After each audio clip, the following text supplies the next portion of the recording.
പിന്നീട് ഈ കത്തി നിൽക്കുന്ന ഒരു വിഷയം ഹൈഡ് ചെയ്യാൻ വേണ്ടിയിട്ടാണ് MDMഉം ഇങ്ങനെയുള്ള കാര്യങ്ങളൊക്കെ വരുമ്പോൾ ആൾക്കാരുടെ ശ്രദ്ധ അതിലേക്ക് പോകും. കാരണം ഓപ്പറേഷൻ തൂഫാൻ ഇങ്ങനെ കത്തി നിൽക്കുന്ന സാഹചര്യമാണ്.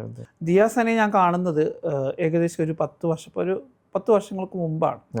തെറ്റ് തന്നെയാണ് അവർ ചെയ്തേക്കുന്ന തെറ്റുകൾ. അവർ പലപ്പോഴും അവരിപ്പോൾ ഈ ഇടയ്ക്ക് പറയുന്ന അവരെ എന്തോ ദൈവത്തെ പോലെയാണ്, അച്ഛനെ പോലെയാണെന്നൊക്കെ പറഞ്ഞ ആളിന്ന് എങ്ങനെയാണ് ക്യാരി ചെയ്യുന്നത്.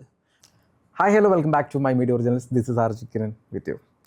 ഇന്ന് നമ്മളിവിടെ ജോയിൻ ചെയ്യുന്നത് ഒരു human right activist, transgender activist and ഒരു മേക്കപ്പ് ആർട്ടിസ്റ്റ് എന്ന് വേണമെങ്കിൽ പറയാം. ഇപ്പോൾ റീസെൻ്റ്ലി അദ്ദേഹം അത് കംപ്ലീറ്റ് ചെയ്തിരിക്കുകയാണ്.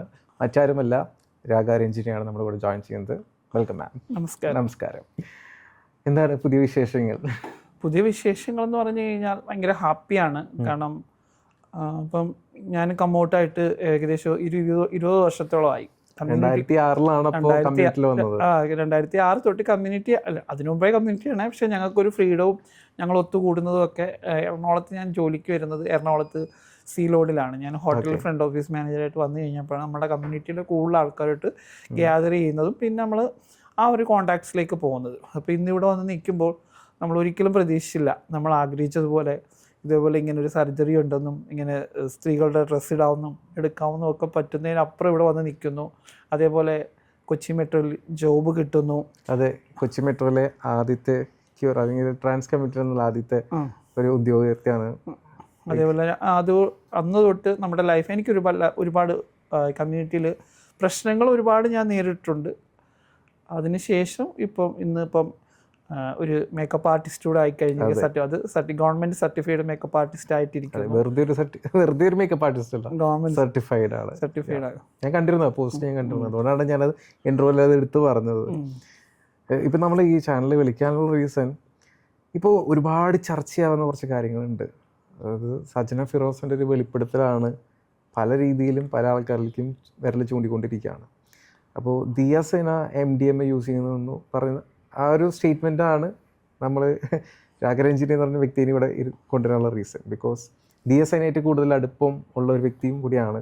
അതുകൊണ്ട് ഞാൻ ചോദിക്കുകയാണ്, ആ ഒരു പ്രശ്നത്തിനെ പറ്റി താങ്കൾക്ക് എന്താണ് പറയാനുള്ളത്? ഞാൻ ഇതിനെപ്പറ്റി പോസ്റ്റ് ഇട്ടിരുന്നു. ഞാൻ അങ്ങനെയുള്ള കാര്യങ്ങൾ പോസ്റ്റ് ഇടാത്ത ഒരു വ്യക്തിയാണ്. കാരണം ദിയാസനെ ഞാൻ കാണുന്നത് ഏകദേശം ഒരു 10 വർഷങ്ങൾക്ക് മുമ്പാണ്. ഒരു 2014 കാലഘട്ടത്തിൽ ഞാൻ തൃശ്ശൂരാണ്. അപ്പം തൃശ്ശൂർ സെറ്റിലായിട്ട് നിൽക്കുന്ന സമയത്താണ് എറണാകുളത്ത് കൂടുതൽ കമ്മ്യൂണിറ്റീസൊക്കെ ഉള്ളത് എറണാകുളത്താണ്.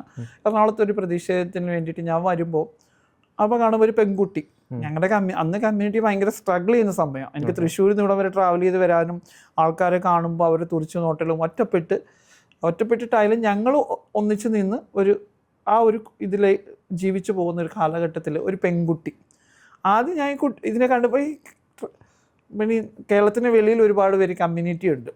അപ്പോൾ ദിയാസിനെ പറ്റി പലപ്പോഴും പറയാറുണ്ട്. അപ്പോൾ ഞാൻ ഒരു പെൺകുട്ടി, അപ്പോൾ ഞാൻ ചോദിച്ചു ഈ കുട്ടി എന്താണ് പറയുന്നത്? നമുക്ക് കമ്മ്യൂണിറ്റി സപ്പോർട്ടറാണ്, നമുക്ക് വേണ്ടി ഒരുപാട് കാര്യങ്ങൾ ഹെൽപ്പ് ചെയ്യുന്നുണ്ട്, നിയമസഹായങ്ങളും, നമുക്ക് എന്തെങ്കിലും പ്രശ്നങ്ങളുണ്ടെങ്കിൽ വിളിച്ച് സംസാരിക്കണം. അപ്പോൾ ഒരു കമ്മ്യൂണിറ്റി എന്നല്ലാത്ത ആൾക്കാർ നമ്മളെ സപ്പോർട്ട് ചെയ്തു. ഞങ്ങളുടെ പേര് നിലനിൽപ്പ് തന്നെ ഇവിടേക്ക് എത്തിയിരിക്കുന്ന ഒരുപാട് സാമൂഹ്യ പ്രവർത്തകരെയും ദിയാസനെയും അങ്ങനെ ഒരുപാട് മനുഷ്യരുടെ ഒരു കൂട്ടായ്മയിൽ കൂടെയാണ് ഞങ്ങൾ മുന്നോട്ട് വന്നത്. അന്ന് തൊട്ട് ദിയെ എനിക്കറിയാം. പിന്നെ ദിയെ എനിക്ക് ഏറ്റവും കൂടുതലെന്ന് പറഞ്ഞാൽ 2017 ഞാൻ മെട്രോയുടെ ട്രെയിനിങ് കഴിഞ്ഞ് ഞാൻ തൃശ്ശൂർ പോയ സമയത്ത് ഞങ്ങൾ 2-3 കമ്മ്യൂണിറ്റി അവിടെ ഹോട്ടലിൽ ഫുഡ് കഴിച്ച് വെള്ളിട്ട് ഇറങ്ങിയപ്പോൾ ഒരു പോലീസുകാർ വന്നിട്ട് എന്നെ അറ്റാക്ക് ചെയ്തു. ഞങ്ങൾ 3 പേര് അറ്റാക്ക് ചെയ്തു. 2 പേര് ഓടി, ഞാൻ അവിടെ നിന്നു.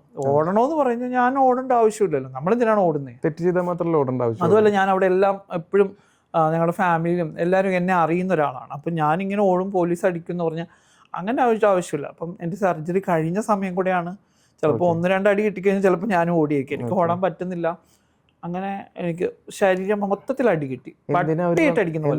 എന്തിനാണ് നിങ്ങളിവിടെ നിൽക്കുന്നതെന്ന്, നിങ്ങൾ എന്തിനാണോ നിൽക്കുന്നതെന്ന്. അത് ആ സന്ദർഭം ഒന്ന് എക്സ്പ്ലെയിൻ ചെയ്യാൻ പറ്റും? സന്ദർഭം എന്ന് പറഞ്ഞാൽ നമ്മൾക്കന്ന് വിസിബിളായിട്ട് നിൽക്കുമ്പോൾ ഭയങ്കര പ്രശ്നങ്ങളാണ്.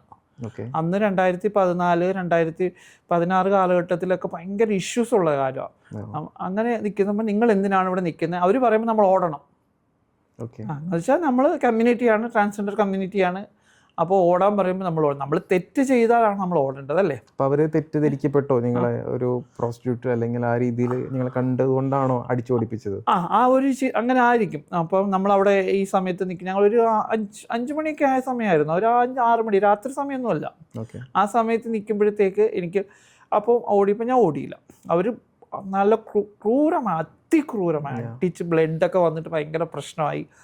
അപ്പോൾ എനിക്ക് ഭയങ്കര സങ്കടമായി. എന്ത് ചെയ്യും, ഹോസ്പിറ്റലിൽ പോകാൻ പറ്റുന്നില്ല. ഹോസ്പിറ്റലിൽ നമ്മളെ ആരും മൈൻഡ് പോലും ചെയ്യാത്ത സാഹചര്യമാണ്. അങ്ങനെ ചെന്നപ്പം എൻ്റെ പാർട്ട്ണർ ഭയങ്കര സപ്പോർട്ടാണ്. ഇപ്പം ഞങ്ങൾ ഒന്നിച്ച് ഒരു 13 വർഷത്തോളമായിട്ട് ഒന്നിച്ചിരിക്കുന്ന ഒരാളാണ്. അത് വലിയൊരു കാര്യം തന്നെ. പല ആൾക്കാരുടെ ചോദിക്കുമ്പോൾ പാർട്ട്ണർ ഉപേക്ഷിച്ചു പോയി അല്ലെങ്കിൽ ചതിച്ചു എന്നൊക്കെയാണ് കേൾക്കുന്നത്.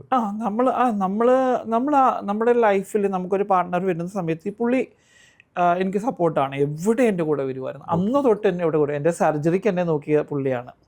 എല്ലാ കാര്യത്തിലും സപ്പോർട്ടായിട്ടിരുന്നു. പുള്ളിക്ക് അത് ഭയങ്കര സങ്കടമായി. പുള്ളി പറഞ്ഞത് പോലീസിൽ കേസ് കൊടുക്കണം എന്ന് പറഞ്ഞു. അങ്ങനെ ഹോസ്പിറ്റലിൽ ചെന്ന് കഴിഞ്ഞപ്പോൾ ഞങ്ങൾക്ക് ആ ഡോക്ടർ ജസ്റ്റ് ഒന്ന് കണ്ടിട്ട് നിങ്ങൾ വെളിയിരിക്കുക ഞാൻ വരാതെ ഇരുത്തി കഴിഞ്ഞപ്പോൾ എനിക്ക് ഭയങ്കര സങ്കടമായി. അങ്ങനെ ശീതള്, അപ്പോൾ ഞാൻ ദിയയുടെ നമ്പറുണ്ട്, ദിയയെ വിളിച്ചു. അപ്പോൾ അവർ മീഡിയയെ വിളിച്ചു. അതുകൊണ്ടാണ് മീഡിയ ഞങ്ങൾക്ക് ഭയങ്കര സപ്പോർട്ടായിരുന്നു. മീഡിയ ഒരു വലിയൊരു കാര്യം, ഞങ്ങളുടെ കമ്മ്യൂണിറ്റി ചേർത്ത് നിൽപ്പ് ഇപ്പം തിരിച്ച് ഓപ്പോസിറ്റാണ്. അത് പിന്നെ നമുക്കൊന്നും പറയാൻ പറ്റത്തില്ല. കാരണം ഇങ്ങനെ സോഷ്യൽ മീഡിയ ഒരുപാട് നല്ലതിനും ചീത്തയ്ക്കും യൂസ് ചെയ്യുമ്പോൾ അത് പ്രശ്നമായിട്ട് വരും. അതുകൊണ്ടാണ് മീഡിയ സപ്പോർട്ട്. അപ്പോൾ എനിക്ക് മീഡിയ സപ്പോർട്ട്, ഈ ചാനലുകളെല്ലാം വന്നു. അങ്ങനെയാണ് എന്നെ ഹോസ്പിറ്റലിൽ അഡ്മിറ്റ് ചെയ്യുന്നത്. ഒരാഴ്ചത്തോളം ഞാൻ ആ ഹോസ്പിറ്റലിൽ കിടന്നിരുന്നു. എനിക്ക് വേണ്ടുന്ന എല്ലാ സഹായം സാമ്പത്തികമായിട്ടും എന്നെ നമ്മൾ അങ്ങനെ ഈ ഒരു അവസ്ഥയിൽ വരുമ്പോൾ ഭയങ്കര ബുദ്ധിമുട്ടാണ്. കാരണം സർജറി ഒക്കെ കഴിഞ്ഞതാണ്. കാരണം സർജറി കഴിഞ്ഞിട്ടുള്ള ഒരു സാഹചര്യം 1 വർഷത്തോളം നമ്മൾ ഭയങ്കര ഡിപ്രസ്ഡ് ആയിരിക്കുന്ന സമയത്താണ്. അപ്പോൾ ഇങ്ങനെയും കൂടെ ആയിക്കഴിയുമ്പോൾ നമ്മൾ ഭയങ്കര ട്രോമയിലേക്ക് പോകും. അങ്ങനെ സാമ്പത്തികമായും എന്നെ സഹായിച്ചിട്ടുണ്ട്. പിന്നെ അങ്ങനെ ഒരുപാട്. പിന്നെ ഞങ്ങൾ മെട്രോയിൽ കയറി കഴിഞ്ഞപ്പോൾ തൊട്ട് മെട്രോയിൽ കുറേ ഇഷ്യൂസ് ഉണ്ടായിരുന്നു. അന്ന് ഞങ്ങൾക്ക് അക്കോമഡേഷൻ കിട്ടുന്നില്ല. അന്നും ചാനലിൽ കൂടെ ഇങ്ങനെ ഞാൻ ബാഗൊക്കെ തൂക്കി നടന്നാണ് എനിക്ക് പിന്നെ എനിക്ക് വീട് കിട്ടുന്നത്, വാടകയ്ക്ക് വീട് കിട്ടുന്നത്. അന്ന് തൊട്ട് ഞങ്ങളുടെ മെട്രോയിൽ പല ആൾക്കാർക്കും പല ക്രൈസിസ് വരുമ്പോഴും ദിയാസന അവരെ ഹെൽപ്പ് ചെയ്യും. മെൻ്റലിയിലും പോലീസ് സഹായമായാലും എല്ലാ രീതിയിലും ഭയങ്കര മാനുഷികമായിട്ട് വളരെ അടുത്ത് നിൽക്കുന്ന ഒരു വ്യക്തിയാണ്. അപ്പം ഈ ഒരു വിഷയം ഇത്രയും നാളും ഇല്ലാത്തൊരു വിഷയം ഇപ്പം എടുത്തിട്ടെന്ന് പറഞ്ഞാൽ സജനയുടെ ഈ കത്തി നിൽക്കുന്ന ഒരു വിഷയം ഹൈഡ് ചെയ്യാൻ വേണ്ടിയിട്ടാണ്. MDMഉം ഇങ്ങനെയുള്ള കാര്യങ്ങളൊക്കെ വരുമ്പോൾ ആൾക്കാരുടെ ശ്രദ്ധ അതിലേക്ക് പോകും. കാരണം ഓപ്പറേഷൻ തൂഫാൻ ഇങ്ങനെ കത്തി നിൽക്കുന്ന സാഹചര്യമാണ്. അപ്പോൾ ഒരു പെൺകുട്ടിയെ ഇങ്ങനെ എടുക്കുമ്പോൾ ഒരാൾ വന്ന് ഇങ്ങനെ പറയുമ്പോഴത്തേക്ക് ഇതിന് പിന്നിൽ സജനയെ കൊണ്ട് പറയിപ്പിക്കുന്നത് തന്നെയാണ്. അല്ലാതെ സജന പറയില്ല. കാരണം സജനയ്ക്ക് സ്ട്രോങ് ആയിട്ട് സപ്പോർട്ട് ചെയ്യാനായിട്ട് ഒരാളുണ്ട്. അതാരാന്ന് നമുക്ക് എല്ലാവർക്കും അറിയാം. ആരാണ് ആള്? റസൂൽ പൂക്കുട്ടി തന്നെയാണ്. പിന്നെ അയാൾ പ്രത്യേകിച്ച് പറയേണ്ട എൻ്റെ നാട്ടുകാരനാണ്. കുറച്ചുകൂടെ അടുത്ത് ഞാൻ അത്ര അറിയാവുന്ന ഒരു വ്യക്തിയാണ്. കാരണം വെച്ചാൽ അവരുടെ ഫാമിലിയൊക്കെ നമുക്ക് അറിയാവുന്നതാണ്. അപ്പം ഇപ്പൊ ഞാനൊരു കാര്യം ചോദിക്കട്ടെ, ഇപ്പൊ ഈ റസൂൽ പൂക്കുട്ടിക്ക് സജനയായിട്ട് അല്ലെങ്കിൽ ആ ഒരു ഇഷ്യൂല് എത്ര ഇൻവോൾവ്മെന്റ് ഒക്കെ വരാനുള്ള കാരണം എന്താണെന്ന് താങ്കൾക്ക് തോന്നുന്നത്? അത് ഇൻവോൾവ് ആവുന്ന കാരണം അവരുടെ കാര്യങ്ങളെല്ലാം ഔട്ടായത് കാരണമാണ് ഈ പ്രശ്നങ്ങളെല്ലാം വരുന്നത്. കാരണം ഇതിനകത്ത് ഈ സജനയുടെ ഇഷ്യൂസ് പല സമയത്ത് ഇവർ ആത്മഹത്യ ചെയ്യാനും അത് എടുക്കാനും ഒക്കെ പോകുന്ന സമയത്ത് ദിയെ വിളിച്ചിട്ടായിരുന്നു കോൺടാക്ട് എടുക്കുകയും ചെയ്യുന്നത്. ദിയ അവിടെ പോവുകയും അവർക്ക് വേണ്ടുന്ന എല്ലാ സപ്പോർട്ട് കൊടുക്കുകയൊക്കെ ചെയ്യുന്നുണ്ടായിരുന്നു. അങ്ങനെ എല്ലാ കാര്യങ്ങളും ഇവർ 2-3 പേരിൽ കൂട്ടുകാരിൽ ഇതെല്ലാം അറിയാവുന്ന കാര്യങ്ങളായിരുന്നു. അന്ന് പക്ഷേ ഫിറോസുമായിട്ട് ഡൈവോഴ്സ് ചെയ്തെന്നാണ് ഇവർ പറഞ്ഞിട്ടുള്ളതെന്നൊക്കെ. അപ്പോൾ ആ സമയത്ത് ഡൈവോഴ്സ് ചെയ്തിട്ടില്ല എന്നുള്ളതാണ്. ഓക്കെ. അപ്പോൾ സജന ആ സമയത്ത് നുണ പറയുകയായിരുന്നു, അവർക്കറിയില്ലായിരുന്നു. അപ്പോൾ ഇത് ഞങ്ങളുടെ ഇടയിലൊക്കെ ഭയങ്കര ചർച്ചയാണ്. കാരണം ഇങ്ങനെ ഈ സെലിബ്രിറ്റിയുടെ കാര്യങ്ങളൊക്കെ ഞങ്ങൾ എപ്പോഴും അങ്ങോട്ടും ഇങ്ങോട്ടും ചർച്ച ചെയ്യുന്ന കാര്യങ്ങളാണ്. അപ്പം പക്ഷേ ഈ റസൂലിൻ്റെ കാര്യം ഔട്ടായിട്ടില്ല. സജനയുടെ കാര്യങ്ങളൊക്കെ ഇങ്ങനെ അറിയാം. ഫിറോസുമായിട്ടോ ഇങ്ങനെ പുള്ളിക്കാരി ഈ എന്തുകൊണ്ടാണ് അവരുടെ ഈ ഒരു വിഷയത്തിന് മുമ്പ് ഇത് പറയാഞ്ഞത്? ഇവർ പറയേണ്ട കാര്യങ്ങളുണ്ടായിരുന്നു. ഇത് നേരത്തെ തന്നെ ഇവർക്കത് പറയാമായിരുന്നു. അവർക്കൊരു ക്രൈസിസ് വരുമ്പോൾ അത് മറയ്ക്കാൻ വേണ്ടി ദിയെ വിളിച്ചിടുക. അതേപോലെ ഇപ്പോൾ ഒരു പ്രായപൂർത്തിയാകാത്തൊരു കുട്ടിയെപ്പറ്റി ചോദിക്കുന്നു. ഞാൻ ആ വോയിസ് കേട്ടു, കുട്ടി കോണ്ടം യൂസ് ചെയ്യുമോ എന്നൊക്കെ ചോദിക്കുമ്പം അത് ആ സമയത്ത് തന്നെ അത് റിപ്പോർട്ട് ചെയ്യേണ്ട ഒരു കാര്യമാണ്. അത് എന്തൊക്കെയായാലും കാരണം ഫിറോസുമായിട്ടൊക്കെ അവർ തെറ്റി നിൽക്കുന്ന സാഹചര്യമാണ്. പിന്നെ അവർ പറയുന്ന ഒരു സ്റ്റേറ്റ്മെൻറ്റ് കണ്ട് എൻ്റെ മകനെ പോലും അയാൾ യൂസ് ചെയ്യുന്നൊക്കെ പറയുന്നത് കേൾക്കുമ്പോൾ ഒരു സ്ത്രീ ഒരിക്കലും അങ്ങനെ, കാരണം അവരതിൽ പെർഫെക്റ്റ് ആയിരിക്കണം. അവർ ഓക്കെയാണ്, അവരുടെ എല്ലാ കാര്യങ്ങളും ഓക്കെയാണ്. അവർ ഇപ്പം ഭർത്താവുമായിട്ട് പിരിഞ്ഞിരിക്കുന്നവരും എടുക്കുന്നവരും ഒക്കെ ആയിട്ട് അവർ എത്രയോ സ്ത്രീകളുണ്ട്.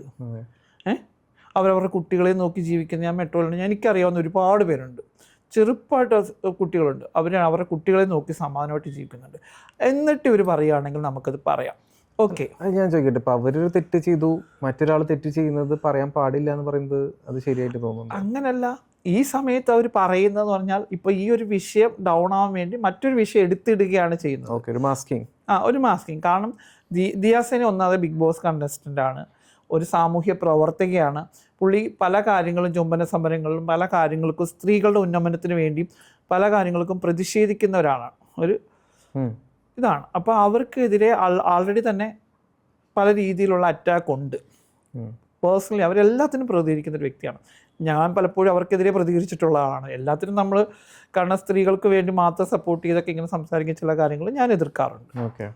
അപ്പം അങ്ങനെ അവർക്കിങ്ങനെ നിൽക്കുന്ന സമയത്ത് ഇതിങ്ങനെ ഇട്ട് കൊടുക്കുമ്പോൾ പല രീതിയിലുണ്ട്. കാരണം ദിയ ഒരു ആ കുഞ്ഞിനെ ഞങ്ങൾ ചെറുപ്പം തൊട്ട് കാണുന്നതാണ്.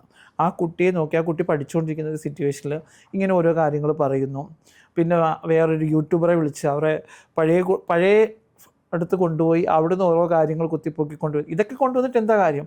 അങ്ങനെ ഉണ്ടെങ്കിൽ അത് ദിയ റെഡിയാണെന്ന് പറയുന്നു, ദിയക്കെതിരെ പോലീസ് സ്റ്റേഷനിൽ പോയി കംപ്ലൈൻറ്റ് കൊടുക്കുകയാണ് വേണ്ടത്. അതാണ് ഞാനും ഈ ആ ഇൻ്റർവ്യൂ കണ്ടിരുന്നു. എല്ലാ കാര്യങ്ങളും ക്യാമറ മുമ്പിൽ തുറന്ന് പറയുന്ന ആൾക്ക് ഒരു ഒഫീഷ്യലായിട്ട് അല്ലെങ്കിൽ പോലീസ് സ്റ്റേഷനിലോ അല്ലെങ്കിൽ അർഹതപ്പെട്ട ആൾക്കാരുടെ നിയമപാലകരുടെ അടുത്ത് ചെന്ന് തുറന്നു പറയാനുള്ള ധൈര്യം കാണിക്കുന്നില്ല അവർ. അത് എന്തുകൊണ്ടാണെന്ന് നമ്മൾ ചിന്തിക്കുന്നത്. കാരണം ഒരാൾ അങ്ങോട്ട് പറയുമ്പോൾ അവരും തിരിച്ചു പറയുമ്പോൾ ഇവർ രണ്ടുപേരും കാര്യങ്ങളിലേക്ക് അത് ചോദ്യം ചെയ്യലും അല്ലെങ്കിൽ ചിലപ്പോൾ അവിടെ തെളിവുകളില്ലാത്തത് കൊണ്ടാണോ അങ്ങനെ ഒരു നീക്കം നീക്കാത്തത്? തെളിവുകളില്ലാത്തത് കൊണ്ട് ആണെന്നല്ല. കാരണം വെച്ച് കഴിഞ്ഞാൽ ഇപ്പം ഇവരുടെ വീട്ടിൽ പോയി ഇത് യൂസ് ചെയ്ത് എന്ന് പറയുമ്പം ഇവരും അതിൻ്റെ ഭാഗമാണ് അല്ലേ? അപ്പോൾ ഇവരും അല്ലാതെ എൻ്റെ വീട്ടിൽ ഇപ്പോൾ ഒരാൾ വരികയാണെങ്കിൽ, കാരണം നമ്മൾ ഏറ്റവും കൂടുതൽ ശ്രദ്ധിക്കേണ്ട ഇങ്ങനെയുള്ള കാര്യങ്ങൾ എങ്ങനെയൊക്കെയാലും ഇവർ ക്യാരി ചെയ്താണ് ഈ വാങ്ങിക്കൊണ്ട് വരുന്നത്, ഇതൊക്കെ പോലീസ് ശ്രദ്ധിക്കുന്ന സംഭവമാണ്. അവർ നമ്മുടെ വീട്ടിലേക്ക് വരുമ്പോൾ ഇവരെ പിന്തുടർന്നെങ്കിലും വരുമോ എന്നുള്ളൊരു പേടി നമുക്കുണ്ടാകും. ഈ ഒരു സംഭവം അവിടെ വീട്ടിൽ ഇരുന്ന് യൂസ് ചെയ്യുന്ന സമയത്തോ അല്ലെങ്കിൽ ഇവർ സ്ഥിരം യൂസ് ചെയ്യുന്നവരെ ആൾക്കാർ ശ്രദ്ധിക്കും. അവരെ ഒറ്റ കൊടുക്കാനും എടുക്കാനും ഒക്കെ ഉള്ള സാഹചര്യം നമ്മുടെ വീട്ടിൽ ഒരിക്കലും ഒരാൾ സമ്മതിക്കില്ല. പുള്ളിക്കാരി പറയുന്നത്, സജന പറഞ്ഞത്, എനിക്ക് പറയാനുള്ളൊരു ശബ്ദം, വോയിസ് ഉണ്ടായിരുന്നില്ല, അങ്ങനെയൊക്കെ രീതിയിലാണ് അവർ സംസാരിച്ചത്. അപ്പോൾ നമുക്കത്, അപ്പോൾ ഞാൻ എൻ്റെ വീട്ടിലൊരു കാർന്നവരുണ്ട്. അപ്പോൾ ആളുടെ സമ്മതത്തോടെ തന്നെ വേറൊരാൾ മോശം പരിപാടി ചെയ്യുമ്പോൾ ഞാൻ എന്ത് സംസാരിച്ചാലും അവിടെ യാതൊരു കാര്യമില്ലല്ലോ. ആ വീടിന് അർഹതപ്പെട്ട ഒരാളുണ്ടല്ലോ. അപ്പൊ അയാൾ ഗ്രാൻഡ് ചെയ്ത് കഴിഞ്ഞാൽ നമ്മൾ എന്തൊക്കെ വേണ്ടെന്ന് പറഞ്ഞാലും ചെയ്യേണ്ടവർക്ക് ചെയ്യാം. സജനിക്ക് അത് അപ്പം തന്നെ ഇത് മീഡിയയിൽ എന്തിനു വന്ന് പറയുന്നത് ഇങ്ങനെയുള്ള കാര്യങ്ങൾ? ഓപ്പറേഷൻ തൂഫാനുണ്ട്, അല്ലെങ്കിൽ അവർ ഈ ഇടയ്ക്ക് CM പോയി കണ്ടിരുന്നു. ഞാൻ ഒരു ഫോട്ടോ കണ്ടിരുന്നു. എനിക്ക് മനസ്സിലാവുന്നില്ല ഇവർ ഇത്ര പോയി CM ഇപ്പോൾ ആർക്ക് പോയി കാണാം ഒരു പരാതി കൊടുക്കുമ്പോൾ CM എന്നെ കാണാൻ പോകാൻ പറ്റത്തില്ല. ഒരു ഫോട്ടോ ഒക്കെ എടുത്ത് CM ആയിട്ടുള്ള ഫോട്ടോ ഒക്കെ എടുത്തിട്ട് ആരെ പേടിപ്പിക്കാനാണ്? അവരുടെ തെറ്റ് തന്നെയാണ്. അവർ ചെയ്തേക്കുന്ന തെറ്റുകൾ അവർ പലപ്പോഴും അവരിപ്പോൾ ഈ ഇടയ്ക്ക് പറയുന്ന അവരെ എന്തോ ദൈവത്തെ പോലെയാണ്, അച്ഛനെ പോലെയാണെന്നൊക്കെ പറഞ്ഞ ആളിന്ന് എങ്ങനെയാണ് അവർ ക്യാരി ചെയ്യുന്നത്? ഒരു പ്രാവശ്യമുള്ള അവർ 2 പ്രാവശ്യം ക്യാരി ചെയ്യുന്ന അവരുടെ വോയിസാണ് ഞാൻ കേട്ടത് കേട്ടോ. അതാണ് എന്നൊക്കെ പറയുമ്പം അവർ തന്നെ, അത് മറ്റൊരു കുടുംബം, ഒരു കുട്ടിയുണ്ട്, 2 കുട്ടികളുണ്ട്, അവരുമായിട്ട് കുടുംബം, ആ സ്ത്രീയുടെ ആരോഗ്യസ്ഥിതി വളരെ മോശമാണ്, അവർ മരിച്ചു പോയപ്പോലും ഇവർക്ക് പ്രശ്നമൊന്നുമില്ല. പിന്നെ ഇവർ പറഞ്ഞ മുസ്ലിം സമുദായത്തിലാണ്, 2ാമത്തെ ഒരു ഭാര്യ ഉണ്ടെങ്കിൽ കുഴപ്പമൊന്നുമില്ല എന്നൊക്കെ പറയുമ്പോഴും പിന്നെ അപ്പോൾ ഇതിനൊക്കെ കുറേ എന്തൊക്കെയോ പ്രശ്നങ്ങളുണ്ട്. കാരണം മെയിനായിട്ട് ഇവർക്ക് ഒരു ഹണി ട്രാപ്പ് തന്നെയാണിത്. Honey trap. കാരണം ഒരു ലക്ഷറി, ഈ ഒരു സെലിബ്രിറ്റി സ്റ്റാറ്റസിൽ ജീവിക്കുന്നവർക്ക് ആഡംബര ജീവിതം നയിക്കണമെങ്കിൽ അതിന് പണം തന്നെ ആവശ്യമാണ്. ഈ ഹണി ട്രാപ്പ് എന്ന് ഉദ്ദേശിച്ചത് ഒന്ന് വ്യക്തമാക്കാൻ പറ്റുമോ? ഹണി ട്രാപ്പ് എന്ന് പറഞ്ഞു കഴിഞ്ഞാൽ റസൂലിനെ തന്നെ. സജന അല്ലാതെ പിന്നെ എന്തിനാണ്? അല്ലെങ്കിൽ ഒരാളുമായിട്ട് സംസാരിക്കുന്ന റെക്കോർഡ് വരെ അവർ എല്ലാം എടുത്ത് സൂക്ഷിച്ചു വെക്കുന്നു, എടുക്കുന്നു, അങ്ങനെയുള്ള രീതിയിലൊക്കെ നിൽക്കുമ്പം എന്തായാലും എന്തുകൊണ്ടൊരു സാധാരണ ഒരാളെ ഇവർ ചൂസ് ചെയ്യുന്നില്ല? ഒരു ഇത്രയും ഒരു ഇതായി നിൽക്കുന്ന ഒരു ഓസ്കാർ വിന്നറായ ഒരാളെ പരിചയപ്പെടുന്നു, അതിൽ നിന്ന് ഇവർക്ക് പല കാര്യങ്ങൾ കിട്ടുന്നുണ്ട്, കാരണം അവസരങ്ങൾ കിട്ടുന്നുണ്ട്. അങ്ങനെയൊക്കെ കിട്ടിക്കൊണ്ടിരിക്കുമ്പോൾ സ്വന്തം വീട്ടിലൊരു കുട്ടിയുണ്ട്, അല്ലിപ്പം അവരുടെയൊക്കെ നോക്കുമ്പോൾ നമ്മൾ ഈ മീഡിയയിലൊക്കെ പോകുമ്പോൾ അവരുടെ ലൈഫിൽ ജീവിക്കുന്നു. പക്ഷെ അത് പുറത്ത് വരുമ്പം ഇങ്ങനെയുള്ളൊരു വിഷയങ്ങൾ ഇടുമ്പോഴാണ് ഇവിടെ ഇപ്പം ദിയയാണ് ഇത് പ്രൂഫ് ചെയ്യേണ്ടത്. ദിയ ഓക്കെ ആണെന്ന് പറയുന്നുണ്ട്. ദിയക്കെതിരെ എന്തായാലും അത് കേസ് കാര്യങ്ങളൊക്കെ വരുമ്പോൾ അതെന്തായാലും അത് മുന്നോട്ട് പോകും. എപ്പോഴും ഞാൻ ചിന്തിച്ചൊരു കാര്യം, ഒരാൾ ഒരു മീഡിയ അല്ലെങ്കിൽ ഒരു ക്യാമറയുടെ മുമ്പിൽ ലോകം മൊത്തം കാണുന്ന ഒരു പ്ലാറ്റ്ഫോമാണ് മീഡിയ എന്ന് പറയുന്നത്, സോഷ്യൽ മീഡിയ. ഈ സോഷ്യൽ മീഡിയയിൽ വന്നിട്ട് ഒരു വ്യക്തിയുടെ പേര് പറഞ്ഞുകൊണ്ട് അയാൾ ഇന്നത് ചെയ്തു എന്ന് പറയണമെങ്കിൽ അവിടെ ഒരു ഗട്ട്സ് വേണം, അല്ലെങ്കിൽ അവിടെ ഒരു ധൈര്യം ഉണ്ട്, സപ്പോർട്ടുണ്ട്. അവർക്ക് ബാക്ക് സപ്പോർട്ട്, അവർക്ക് ഇതേവരെ സംസാരിക്കാൻ ഒരു സോഴ്സ് ഇല്ലെന്ന് നിങ്ങൾ തന്നെയാണ് ഇപ്പോൾ പറഞ്ഞത്. കാരണം എൻ്റെ അവരുടെ വീട്ടിൽ വേറൊരാളുണ്ടായിരുന്നു, അവർ ആലോചിച്ച് ചെയ്തിരുന്നു, ഇവർ വന്നിരുന്നു. ഇപ്പൊ ഇത് തുറന്നു പറയാനുള്ളൊരു ധൈര്യം എവിടെ നിന്ന് വന്നു? കാരണം അത്രയും ഹോൾഡ് ഉള്ള ഒരാളാണ്. അവർ പിന്നിൽ നിൽക്കുന്ന അത്രയും ഓപ്പോസിറ്റ് നിൽക്കുന്ന ദിയെ പോലെ. ദിയ എന്ന് പറഞ്ഞാൽ എല്ലാ കാര്യത്തിലും പ്രതികരിക്കും, എടുക്കും. അവര് സിംഗിൾ മാത്രമായിട്ട് ജീവിക്കുന്ന ഒരു ലേഡിയാണ്. പറയാനുള്ള റീസൺ, അങ്ങനെ ഒരാളെ പറ്റി പറയണമെങ്കിൽ അതൊരു നുണ പറയേണ്ട ആവശ്യകത ഉണ്ടോ എന്നുള്ളതാണ് ഓരോരുത്തരും ചിന്തിക്കുന്നത്. അല്ല, ഇതിനകത്ത് എന്താ പ്രശ്നം എന്നറിയോ? ഈ വോയിസ് ഇവരിൽ ആരോ ഇത് ഔട്ടാക്കിയെന്നുള്ളൊരു ദേഷ്യമാണ്. ഓക്കെ, ദിയാസനയോ അല്ല മറ്റേ ഒരു കുട്ടി, ഇവര് ഈ ഒരു വോയിസ് ഇവർ ഔട്ടാക്കിയെന്നുള്ള രീതിയിലാണ് ഇപ്പൊ സജന ചിന്തിക്കുന്നത്. ആ ഒരു ദേഷ്യത്തിലാണ്, മനസ്സിലായോ? ഓക്കെ. അപ്പൊ ഇത് കാരണം ഇങ്ങനെ കത്തി നിൽക്കുന്ന ഇപ്പൊ വിഷയം മാറിപ്പോയി. ഇപ്പൊ ദിയാസന MDM യൂസ് ചെയ്യുന്നു, എടുക്കുന്നു. ഇപ്പൊ എല്ലാവരും ആ ഒരു ചർച്ചയിലേക്കാണ് പോയിരിക്കുന്നത്. സജിനയുടെ വിഷയമില്ല, അത് അവർക്ക് എന്താ പ്രശ്നം? അവർക്ക് ഇഷ്ടമുള്ളവരുടെ പോയി ഒരു ആണും പെണ്ണും അവർ ഇഷ്ടമുള്ള രീതിയിലേക്ക് ജീവിക്കുന്നതിന് എന്താ പ്രശ്നം എന്നുള്ള രീതിയിലേക്കാണ് ഇപ്പൊ കമന്റ് വന്നത്. നേരത്തെ കുറെ കമന്റുകൾ കണ്ടിരുന്നപ്പോൾ നമ്മൾ നല്ല വ്യക്തമായിട്ട് സജിനയ്ക്ക് ഓപ്പോസിറ്റ് തന്നെയായിരുന്നു. ഇപ്പം ഈ ദിയയുടെ വന്നപ്പോഴത്തേക്ക് സജിന മറഞ്ഞു കഴിഞ്ഞു, ആ വിഷയം മറഞ്ഞു. അതാണ് പ്രശ്നം. അപ്പം ഞാൻ ചോദിക്കട്ടെ, ദിയസന താങ്കൾ ഇപ്പോൾ 10 വർഷത്തിൽ മോളെ മുകളിൽ ആളായിട്ട് പരിചയമുണ്ടെന്ന് പറയുന്നു. ദിയസന അങ്ങനത്തെ ഒരു വ്യക്തിയാണോ?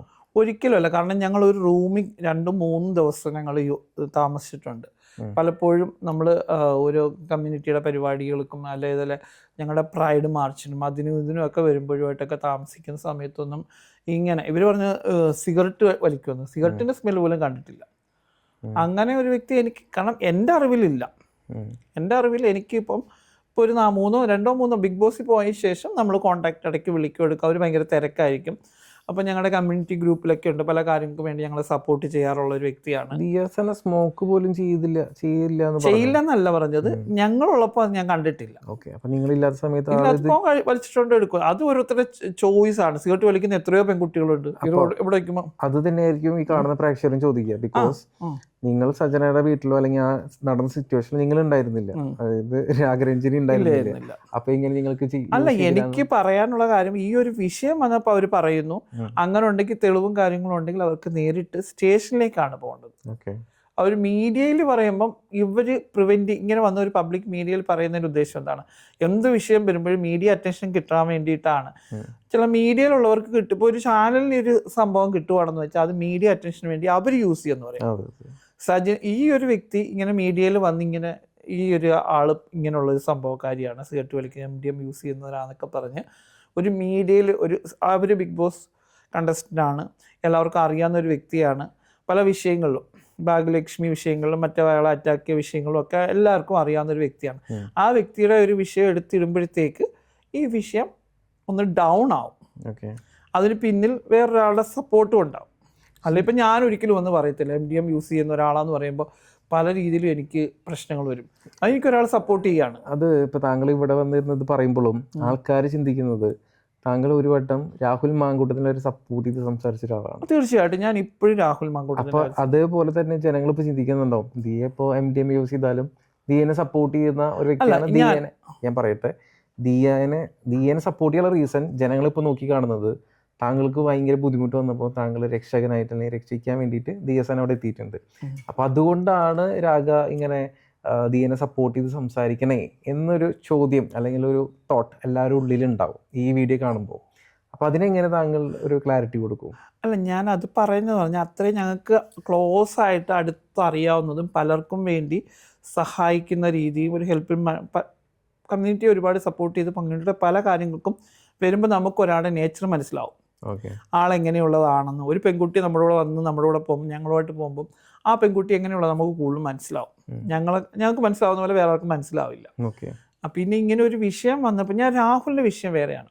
രാഹുലിൻ്റെ വിഷയം എന്ന് പറഞ്ഞു കഴിഞ്ഞാൽ, രാഹുൽ എന്ന് പറഞ്ഞാൽ രാഹുൽ മാങ്കൂട്ടം എന്ന് പറഞ്ഞ വിഷയത്തിൽ രാഹുലിൻ്റെയും തെറ്റില്ലെന്ന് ഞാൻ ഒരിക്കലും പറയത്തില്ല. രാഹുലിൻ്റെ തെറ്റുണ്ട്. ഒരു പൊതുപ്രവർത്തകൻ എന്നുള്ള രീതിയിൽ രാഹുലിൻ്റെ തെറ്റുണ്ട്. പൊതുപ്രവർത്തകൻ എന്ന രീതിയിൽ മാത്രമല്ല, ഒരു സ്ത്രീയുടെ അടുത്ത് ചെയ്യാനോ അല്ലെങ്കിൽ സംസാരിക്കാനോ ഒരു ഫാന്റസി എന്നൊക്കെ പറഞ്ഞൊരു ലിമിറ്റ് ഇല്ല.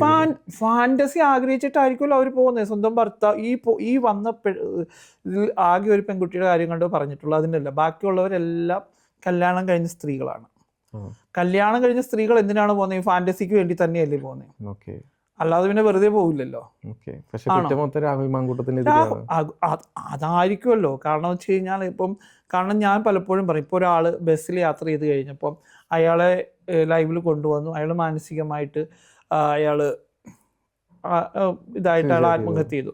എനിക്കിത് പറയാൻ കാരണം വെച്ചാൽ എപ്പോഴും ഏറ്റവും കൂടുതൽ സ്ത്രീകൾ അവരുടെ ശരീരം വെച്ച് പുരുഷന്മാരെ ടോർച്ചർ ചെയ്യുന്നൊരു ഇഷ്യൂ ഉണ്ട്. കാരണം എൻ്റെ പാർട്ട്ണർ തന്നെ ഇങ്ങനൊരു ഇഷ്യൂവിൽ പെട്ടിരുന്നതായിരുന്നു. കാരണം എൻ്റെ പാർട്ട്ണർ എനിക്ക് വരുന്നതിന് പെട്ട് പുള്ളി ഇങ്ങനെ പണിക്ക് പോയ സമയത്ത് കല്യാണം കഴിച്ചൊരു ഒരു സ്ത്രീ പണിക്ക് വന്നു കഴിഞ്ഞപ്പോൾ ഇത് പാവം പിടിച്ചൊരു ചെക്കനായ ഇങ്ങനെ ചെറിയ ചെക്കൻ, ഒരു 21-22 വയസ്സുള്ള ചെക്കനെ വിളിച്ചോണ്ട് വീട്ടിൽ വിളിച്ചോണ്ട് പോയി. ഭർത്താവ് ഇല്ലാതെ വിളിച്ചോണ്ട് പോയി. ആ സ്ത്രീ വീട്ടിൽ വിളിച്ചോണ്ട് പോയി. എന്റെ പാർട്ട്ണർ, ഞാനന്ന് പാർട്ട്ണർ അല്ല, വിളിച്ചോണ്ട് പോയിരുന്നു.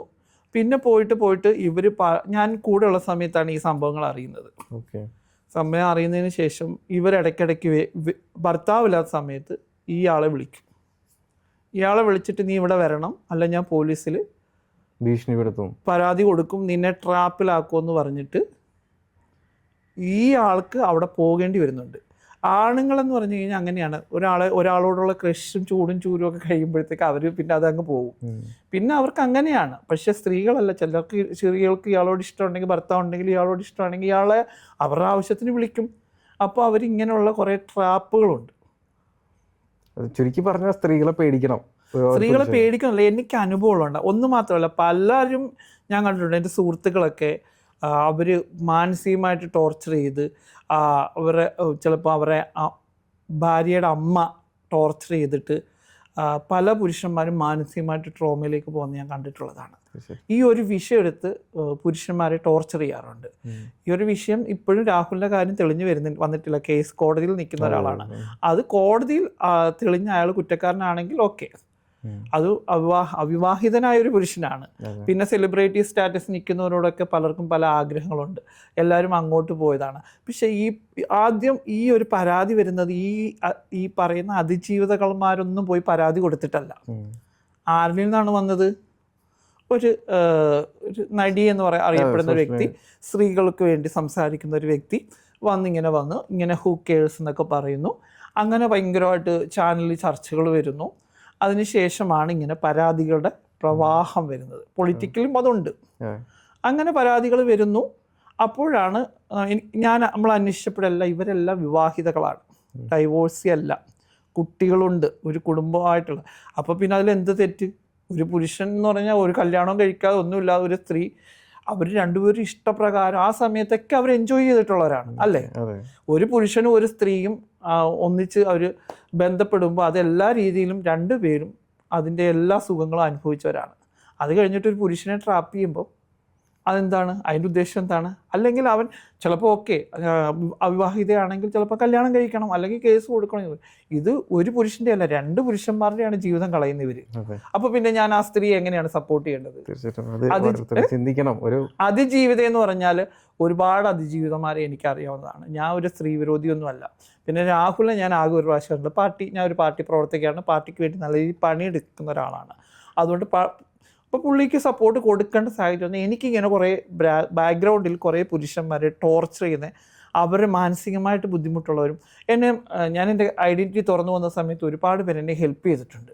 അവർക്കൊന്ന് സംസാരിച്ചാൽ മതി എന്ന് പറയുന്നുണ്ട്, അവരുടെ കൂടെ ഒന്ന് ട്രാവൽ ചെയ്താൽ മതി എന്ന് പറയുന്നത്. അപ്പോഴൊക്കെ അവർ പറയുന്നത് എന്താണെന്ന് പറയുമ്പോഴാണ് അവർ പറയുന്നത്, ഇങ്ങനെ എനിക്ക് ഭയങ്കര ബുദ്ധിമുട്ടായി, എൻ്റെ ഗേൾ ഫ്രണ്ട് എന്നെ ഇട്ടിട്ട് പോയി, ഇത്രയും വർഷം ഞാൻ പൈസ കൊടുത്തിരുന്നു, ഞാൻ ഗൾഫിൽ നിന്ന് പൈസയൊക്കെ മുടക്കി എല്ലാം ചെയ്ത് കഴിഞ്ഞ് ഇപ്പോൾ അവൾ വിദ്യാഭ്യാസമൊക്കെ നേടിക്കഴിഞ്ഞപ്പോൾ വേറൊരു പുരുഷനെ കെട്ടി അതുവരെ പുരുഷനെ യൂസ് ചെയ്യാൻ.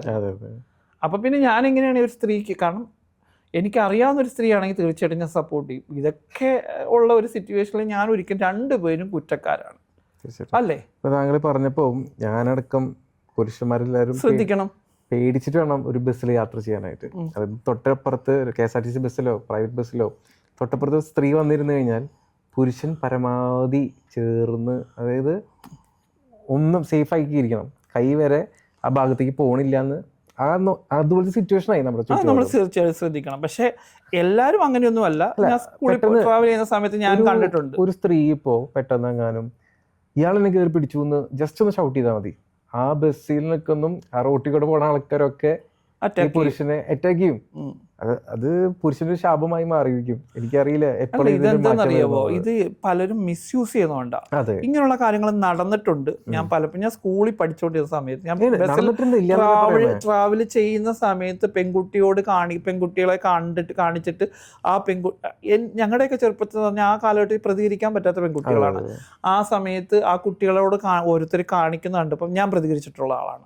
ഈവൻ ഞാൻ ഈ റീസെന്റ് ഞാൻ പ്രതികരിച്ചിട്ടുണ്ട്. ആ സംഭവങ്ങളൊക്കെ നടക്കുന്നുണ്ട്. ഒരു സ്ത്രീനെ നോക്കിക്കൊണ്ടിരിക്കുക, നോക്കുന്ന എവിടേക്കാന്ന് നമുക്ക് എല്ലാവർക്കും മനസ്സിലായി, പക്ഷെ അതിങ്ങനെ നോക്കിക്കൊണ്ടിരിക്കുക, ഷെയർ ചെയ്തോണ്ടിരിക്കുക. ആ പെൺകുട്ടിക്ക് ഒന്നും ചെയ്യാൻ പറ്റില്ല. ബിക്കോസ് ആ പെൺകുട്ടിനെ അയാൾ കൈ കൊണ്ട് തൊടുകയോ സംസാരിക്കുകയോ. ഇപ്പോഴും നമുക്കും അനുഭവമുണ്ട്. ഇപ്പൊ ഞാൻ താമസിക്കുന്ന വീട്ടിൽ നിന്ന് ഇപ്പൊ എനിക്ക് നൈറ്റിലൊരു പ്രോഗ്രാം മേക്കപ്പിന്റെ വർക്കിന് പോകാനായിട്ട് നമ്മൾ ഒരു ടാക്സി വിളിച്ചു. അപ്പം നമ്മൾ പുതുതായിട്ട് താമസിക്കുന്ന ടാക്സി വന്നു. ഞാൻ ഇപ്പോൾ സാരി കൊടുത്താണ് പോകുന്നത്. അപ്പോൾ വണ്ടിയിലേക്ക് കയറാൻ തുടങ്ങുന്ന സമയത്ത് അപ്പോൾ അടുത്തുള്ള വീട്ടുകാരാണ്, പുള്ളി ഇങ്ങനെ ടോർച്ച് അടിച്ച് കഴിയുമ്പോൾ അറിയാം ഒരു സ്ത്രീയാണെന്ന് മനസ്സിലാവുന്നുണ്ട് അല്ലേ. ഒരു സ്ത്രീയാണെങ്കിൽ പിന്നെ അവർ ടോർച്ച് അടിക്കരുത്. എന്തോ കാര്യത്തിലായാലും അവർ പിന്നെ നമ്മുടെ മുഖത്തോക്ക് ഇങ്ങനെ ടോർച്ച് അടിക്കുമ്പോൾ നമുക്ക് ഭയങ്കരമായിട്ട് ബുദ്ധിമുട്ടുണ്ടാവും. അങ്ങനെ പല രീതിയിലും നടക്കുന്നുണ്ട്. പക്ഷെ ഇപ്പോഴത്തെ പെൺകുട്ടികളൊക്കെ സ്ട്രോങ് ആണ്. പക്ഷെ അത് പ്രതികരിക്കേണ്ടിടത്ത് തന്നെ പ്രതികരിക്കണം. നമ്മുടെ റീച്ചിന് വേണ്ടി, സോഷ്യൽ മീഡിയ റീച്ചിന് വേണ്ടി യൂസ് ചെയ്യുമ്പോഴാണ് ഈ പ്രശ്നങ്ങൾ വരുന്നത്.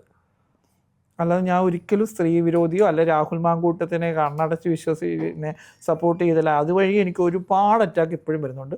ഇന്ന് ഞാൻ കാരണം വെച്ച് കഴിഞ്ഞാൽ ഇതിൽ 2 പേരും കുറ്റക്കാരാണ്. പിന്നെ രാഹുലിനെന്ന് വെച്ചാൽ കല്യാണം കഴിക്കാത്ത ഒരു ചെറുപ്പക്കാരനാണ്. ഇപ്പൊ കല്യാണം കഴിച്ച് ഇപ്പൊ ഈ 2 കുട്ടികളുടെ അച്ഛൻ കാണിക്കുന്നത് എന്താണ്? പിന്നെ